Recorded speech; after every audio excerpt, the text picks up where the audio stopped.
You've heard of counterfeit dollars. You've heard of counterfeit luxury goods, handbags, things like that. Today, we're talking about counterfeit cheese. Hi there, everyone. It's Jeff, and this is Plain English lesson number 610. Here at Plain English, we help you upgrade your English with stories about what's going on in the world. That means you listen to us and you'll learn about English, and as an extra bonus, you'll also learn about the world. And we go at the right speed for you. Now, how do I know this is the right speed for you? Because there are two speeds. There's the slower speed, which you're hearing now, and the faster speed. You pick the one that's right for your level. If you're listening to the slower version and you'd like to speed things up, then come check us out at plainenglish.com/plus, P-L-U-S, and you can get the fast version of every lesson, plus tons of other English learning resources. All right, today's story is going to make your mouth water. Parmigiano Reggiano. My Italian members will tell me if I'm saying that right.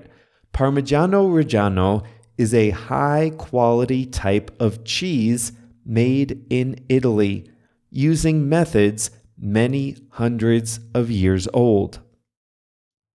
But the world is flooded with counterfeit Parmigiano Reggiano cheese. Counterfeiters charge high prices but deliver a fake product. To fight back, cheesemakers are embedding microchips in their authentic cheese. You'll get the full story on today's lesson. In the second half of the lesson, we'll talk about the English expression bear resemblance, and we have a quote of the week. Let's dive in.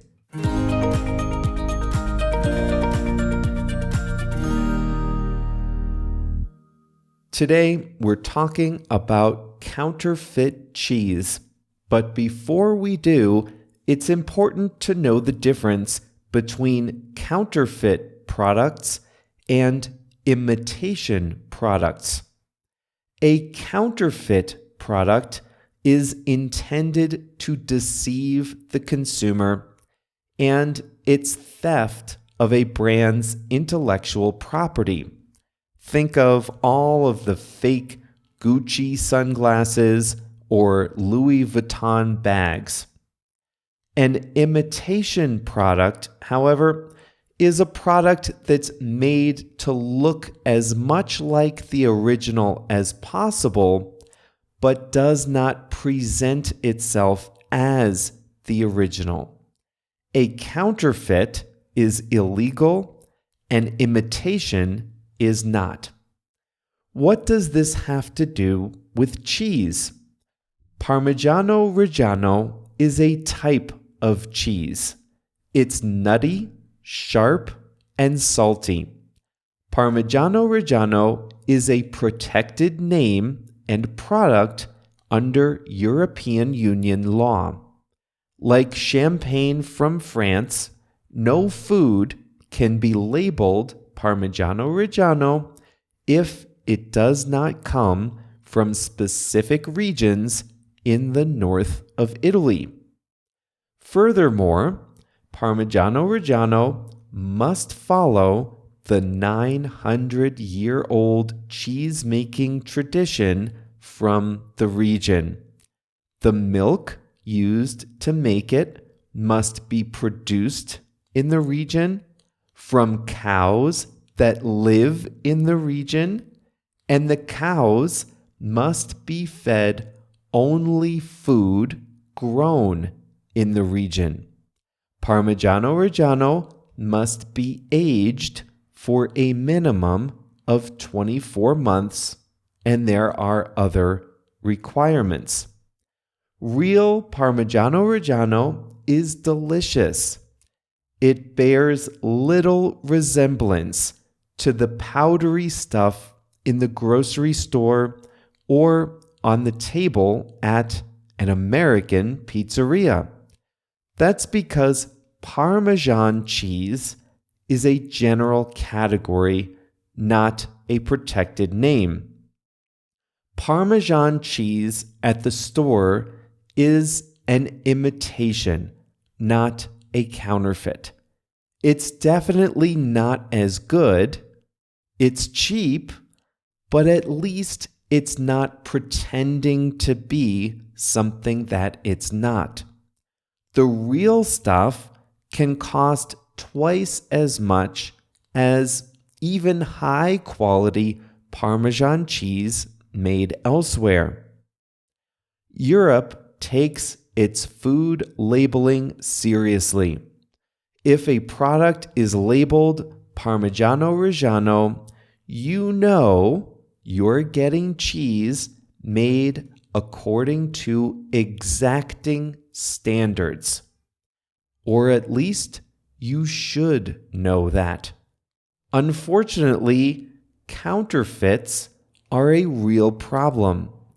Counterfeiters label their product Parmigiano Reggiano and charge high prices for it, even though they don't follow the cheese-making tradition from the north of Italy.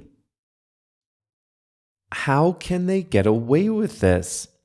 The counterfeiters can do this because the food labeling is an analog process. Like a Gucci logo, the Parmigiano Reggiano labels can be faked and applied to the rind of any wheel of cheese. There's nothing to guarantee that the label hasn't been falsified. In fact, the cheese producers in Italy estimate that the market for counterfeit cheese is almost as big as the market for the real product. But now, cheesemakers in Italy are fighting back. They're using QR codes and microchips to authenticate their cheese wheels. Here's how it works. The rind of the cheese is the hard outer shell that protects the large wheels. A label made of milk protein goes on top of the cheese wheel. The label has a QR code that identifies the wheel, and a small microchip is inserted into the label. The microchip contains information about where the cheese was produced. As the wheels move through the supply chain, the wheels can be tracked and registered. That way, a buyer of a wheel of Parmigiano Reggiano can scan the chip and verify the wheel's authenticity.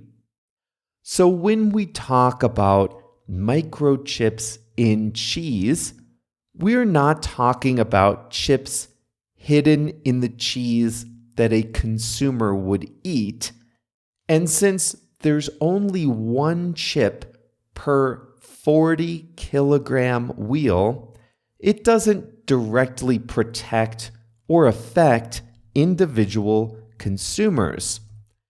But importers, restaurants, and wholesalers should, in the future, be able to scan the chip to make sure that the wheel of Parmigiano Reggiano that they're buying and paying a premium for is legitimate. One more thing, this is food, so the label and the chip must be edible or at least not harmful. The label with the QR code is made of casein, a type of milk protein. The chip is also harmless. It's the size of a grain of salt. It's made by a company called P-Chip based in Chicago. The company has tested the chip and found it's safe for humans.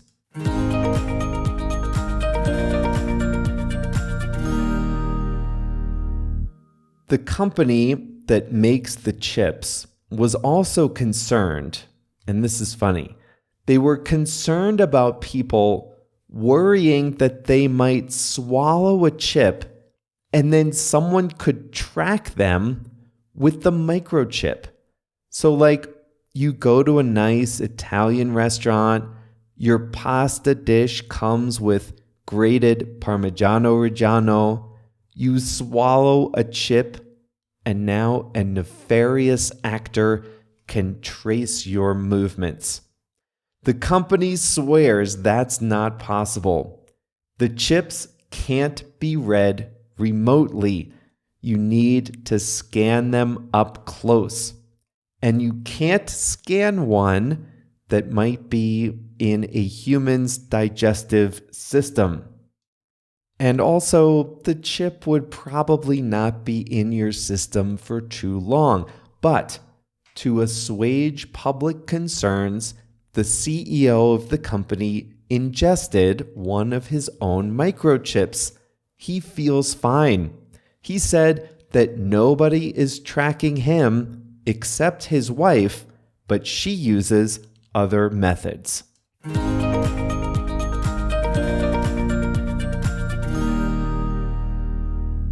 Here's a quote of the week for you. Thomas Edison is best known as the inventor of the light bulb, and today's quote is from him. He says, "A genius is often merely a talented person who has done all of his homework." One more time from Thomas Edison, "A genius is often merely a talented person who has done all of his homework." Next up, we've got a hard one today. Bear resemblance is the expression in today's lesson.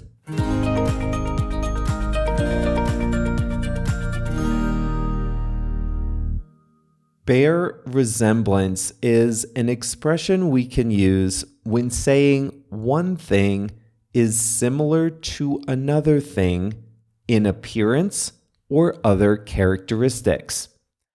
This is one of those strange expressions where you can use bear resemblance, just like that. But you often use another word in the middle, a modifier, like bears strong resemblance or bears little resemblance. But I'm getting ahead of myself. Let's just start with bear resemblance. Let's say we have two things and we want to say one reminds you of another. They aren't exactly alike, but they are similar in some respects, especially in appearance. Have you ever looked at a euro banknote? They have illustrations of bridges and architecture, things like that. Have you ever tried to identify the landmark that's displayed on a euro banknote? If you have, you might have had some trouble. That's because the images on euro notes are not images of real bridges and real windows and real buildings. They're illustrations that bear resemblance to real places.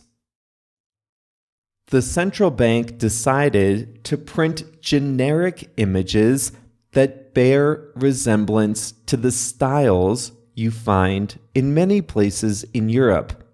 And we'll talk more about that in a future lesson. So that's bear resemblance. But as I said before, we often put a modifier in there. So let's look at a few modifiers. Bear strong resemblance means to seem very much like something else. The U.S. has a new branch of its armed forces. It's called the Space Force. Just like we have an army, a navy, an air force, now we have a space force. And in 2020, the Space Force got a logo. I mean, you can't have a branch of the armed services without a logo. And the U.S. Space Force logo bears a strong resemblance to the Starfleet Command logo used in the Star Trek television series.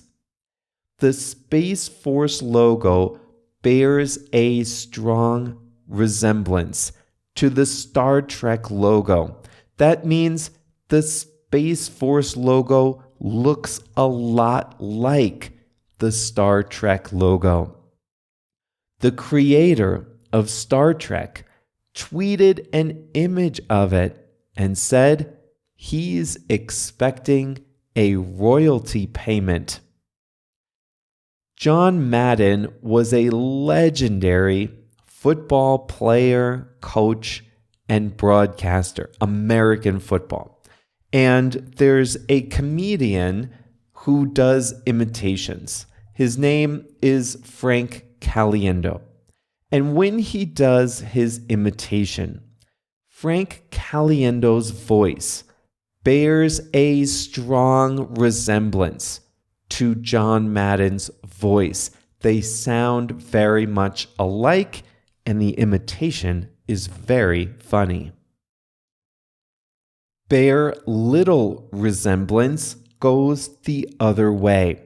That means there is very little in common between two things. And that's how I used it today.